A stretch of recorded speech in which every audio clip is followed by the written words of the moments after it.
पाकिस्तान के लिए जासूसी करने के आरोप में शनिवार को गिरफ्तार हुई ज्योति मल्होत्रा के बारे में नए नए खुलासे हो रहे हैं। ज्योति चीन और पाकिस्तान समेत 8 देशों की यात्रा कर चुकी है।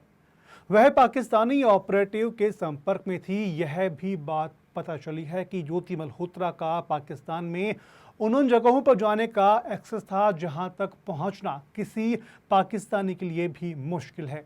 यह सब पाकिस्तान दूतावास के अधिकारी के साथ में कनेक्शन के चलते संभव हुआ। पुलिस की पूछताछ के बीच में ज्योति को लेकर के एक बड़ी बात सामने आई है। ट्रैवल ब्लॉगर और यूट्यूबर ज्योति मल्होत्रा ने बीते दिनों ही पाकिस्तान की यात्रा की है। पाकिस्तान से लौटने के ज्योति राजस्थान भी आई और उसने अपने इंस्टाग्राम पर पाकिस्तान और उसके बाद राजस्थान में उदयपुर और जयपुर की यात्रा से जुड़े हुए तस्वीरें भी शेयर की थी।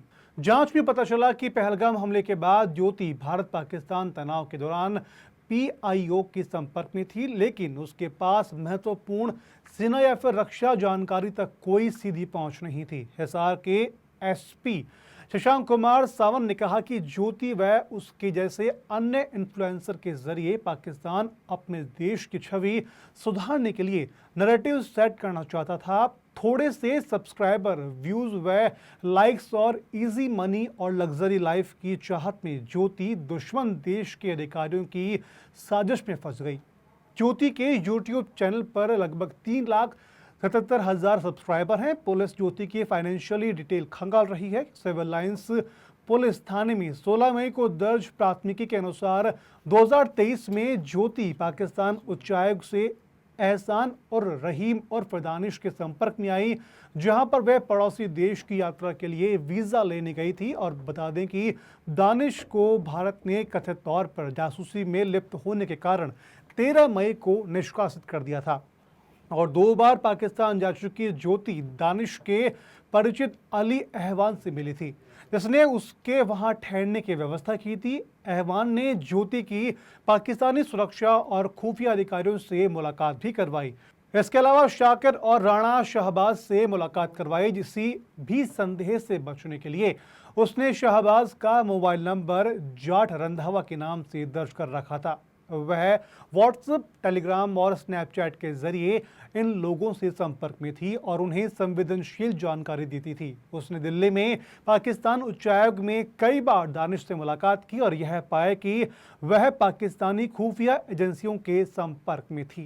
जो मॉडर्न वॉरफेयर है, it is not fought only on the border. तो एक नया जो मॉडस ऑपरेंडी जो एमओ हमें पता चला है कि जो पीआईओज हैं वो कुछ सोशल मीडिया इन्फ्लुएंसर्स को रिक्रूट करने की कोशिश कर रहे हैं और जहाँ पे वो अपने सॉफ्ट पुश के थ्रू अपने नैरेटिव चलाने की कोशिश कर रहे हैं। तो उसी क्रम में ये हमें सेंट्रल एजेंसी से इनपुट मिला था, उस पर हमने काम किया। तो ज्योति मल्होत्रा जो कि रेजिडेंट है हिसार की, उसको हमने अरेस्ट किया। तो she was in touch with PIOs and she had also visited Pakistan multiple times और she has also visited China once और उसे हमने परसों अरेस्ट किया है और उसकी हमने अभी 5 दिन की पुलिस रिमांड के लिए।